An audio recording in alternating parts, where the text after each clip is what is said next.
The words hung in the air of the country club dining room. 70 people had come to celebrate my master's degree in social work. White tablecloths, centerpieces with peonies, a cake that said, "Congratulations, Sarah." My parents had rented the space. Uncle Richard stood at the microphone they'd set up for toasts. As trustee of the Mitchell Family Scholarship, he continued, voice carrying across the room, I've decided the funds would be better allocated to someone pursuing a more practical degree. My son Derek will be attending business school at Wharton this fall. Derek sat 3 tables away, cheeks red, studying his plate. He hadn't known. But Aunt Patricia beamed beside him, squeezing his shoulder. My mother's face was careful neutrality, that look she wore when she disagreed but wouldn't contradict her brother. My father examined his water glass. I walked to Derek's table. The room watched. Congratulations, I said, meaning it.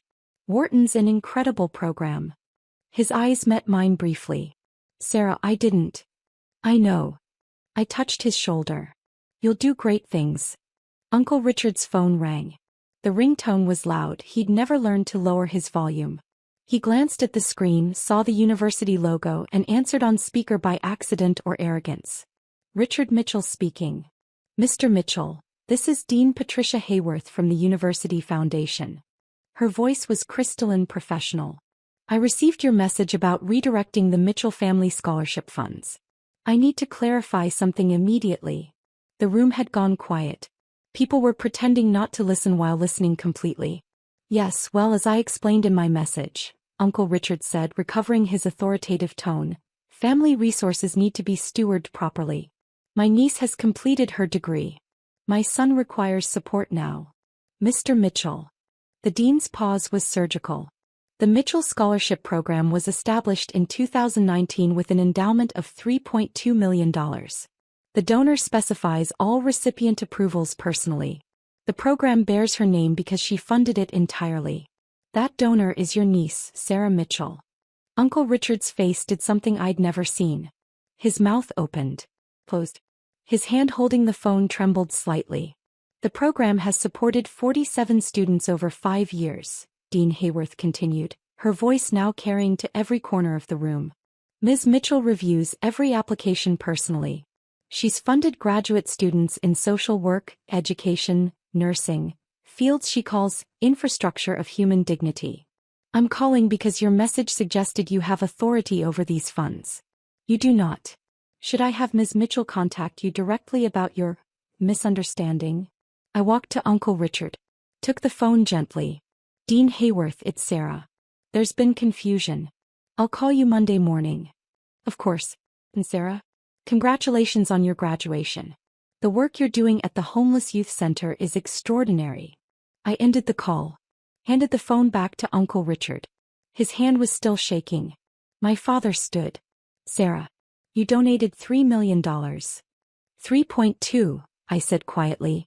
Over 5 years. Annual contributions. The room erupted in whispers. Aunt Patricia grabbed Derek's arm like she was falling. My mother's careful neutrality cracked into something resembling shock. I'd never told them. There was a reason. 6 years ago I'd been 23 working 60-hour weeks at a tech startup that got acquired. My shares were supposed to be worthless. The acquisition valued them at $4.7 million. After taxes I had $3.1 million. I was a social work student who suddenly had generational wealth. I told no one.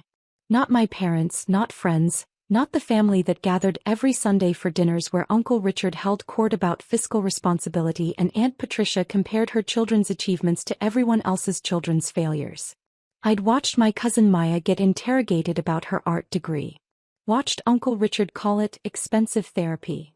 Watched her leave family dinners early, then stop coming entirely. I'd listened to Aunt Patricia say my social work degree was nice for someone who doesn't need to make real money. She'd assumed my parents were supporting me. They weren't.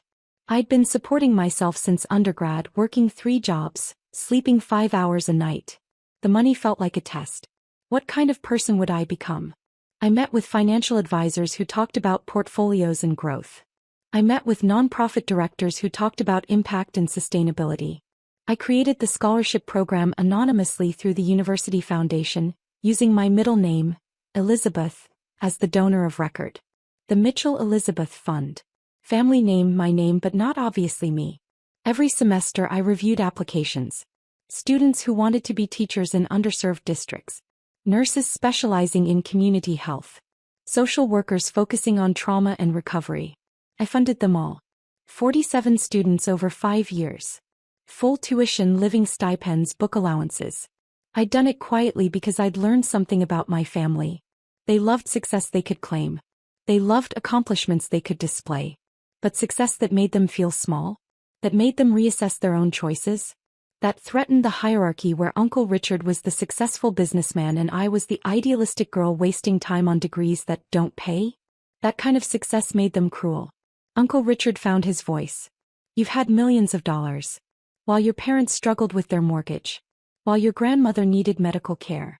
You've been sitting on this money playing philanthropist. The room's energy shifted. Some people nodded. The narrative was forming. Selfish girl hoarding wealth while family suffered. I didn't argue. I pulled out my phone. Opened my financial management app. Turned the screen toward my parents. Dad.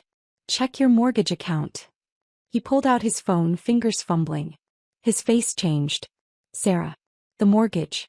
It says it's been paid. For 3 years. Anonymous gift, I said. Processed through the bank's charitable giving program. I turned to my grandmother sitting in her wheelchair near the window. Grandma. Your assisted living facility. The one you said was too expensive but you loved the garden. She nodded slowly, eyes sharp.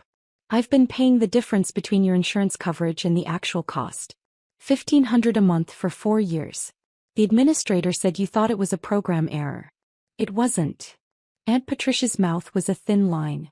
You're saying you've been secretly funding. Not secretly. Privately. I pulled up a spreadsheet on my phone. The ghost ledger. I'd been keeping it for 2 years, not sure why. Now I knew. Do you want to see the full accounting? Uncle Richard's jaw tightened. That's not necessary. 6 years ago, Mom, you said my degree was nice but impractical. You suggested I quit grad school and get a real job. That dinner cost me 3 weeks of confidence. I didn't tell you I'd just funded my first year of scholarships. Cost. Not telling you something that would have made you proud. I scrolled down. 4 years ago, Aunt Patricia, you said at Thanksgiving that social workers enabled dysfunction instead of solving it. You said it in front of my classmates who I'd brought home. 2 of them stopped speaking to me. They thought I came from a family that didn't value the work. Cost. Relationships with people who understood my purpose. 3 years ago, Uncle Richard, you told me at Christmas that my little charity work was cute but I'd regret not focusing on making money. You just bought your second vacation home. I just approved scholarships for 12 students. Cost. Knowing my family measures worth in vacation homes, not lives changed. The spreadsheet went on. Every dismissal. Every comparison to Derek's business internships or my cousin Stephanie's law degree. Every time someone asked when I'd get a real career. Every time my work was called sweet or nice for you, with that particular tone that meant, but not actually valuable. Derek stood suddenly. Aunt Sarah. His voice cracked. I didn't know any of it. I don't want the scholarship if it's taking something from you. It's not, I said. There's no Mitchell family scholarship that your father controls. There's the Mitchell Elizabeth Fund that I control. If you want to apply for next year's recipients, submit an application. I review them all personally. Aunt Patricia's face was white. You're saying my brother has no authority over family educational funds? I'm saying there are no family educational funds. There are funds I created, I manage, and I allocate according to my judgment. Your brother called the university foundation pretending to have authority he's never possessed. My phone buzzed. A text from Dean Hayworth. University attorneys advising on impersonation of fund authority. Your call on how to proceed. I showed Uncle Richard the text. The university is considering this fraud. You claimed control over funds that aren't yours, attempted to redirect resources, and did it at my graduation party as a public demonstration of authority you don't have. I can let this go, or I can let the university's legal team handle it. The room was silent. 70 people watching my uncle's face cycle through emotions. Anger, shame, calculation. What do you want? He said finally. Nothing, I said. I want nothing from you. I want you to understand that your approval was never the currency you thought it was. I didn't need your permission to succeed. I didn't need your validation to do meaningful work. And I definitely didn't need your authority over scholarship funds I created. I turned to the room. I'm going to go. This party was supposed to celebrate education. Mine and the 47 other students who've been supported by the Mitchell Elizabeth Fund. Instead, it became a demonstration of something I've known for years. Some people only value success they can control. My mother stood. Sarah, wait. I stopped. The mortgage. The payments. Why didn't you tell us? Because you would have felt obligated. Or guilty. Or you would have told Uncle Richard and he would have had opinions about how I should spend my money. I didn't want any of that. I wanted you to live in your home without stress. I wanted Grandma to have her garden.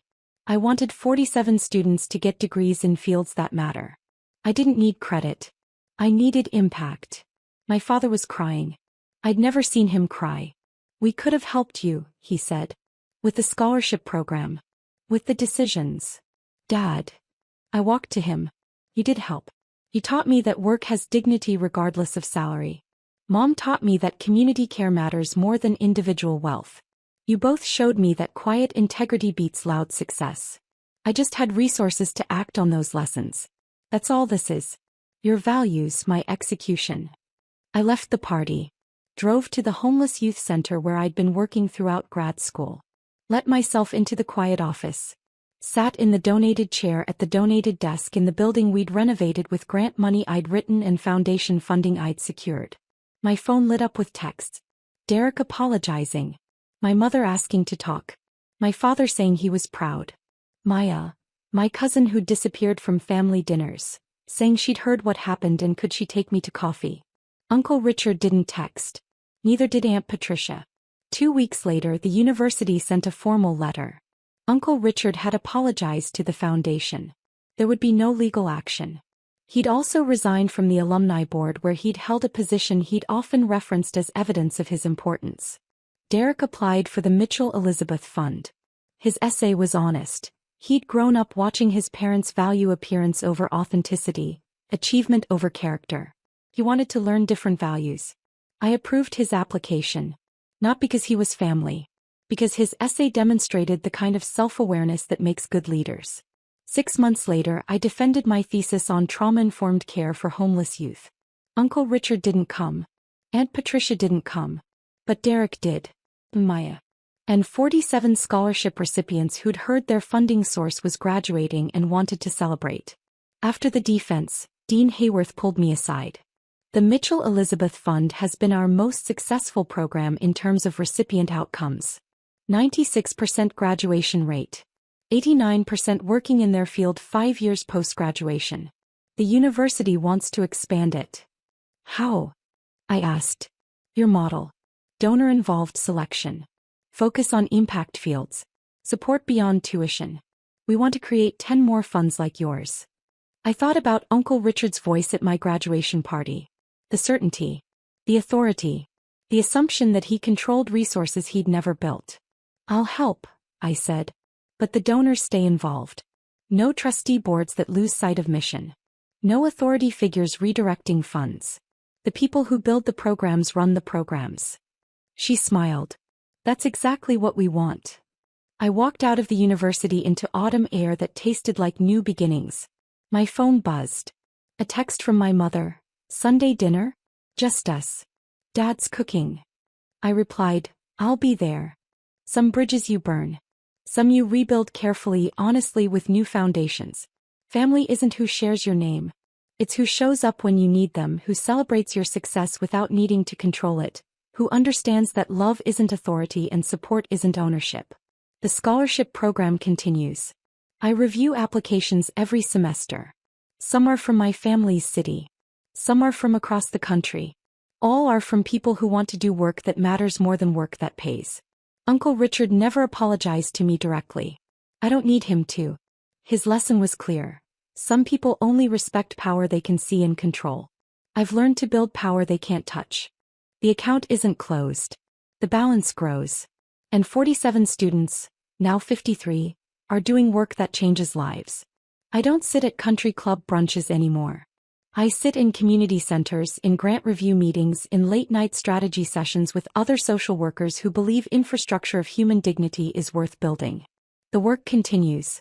The family that matters shows up. And I am finally free.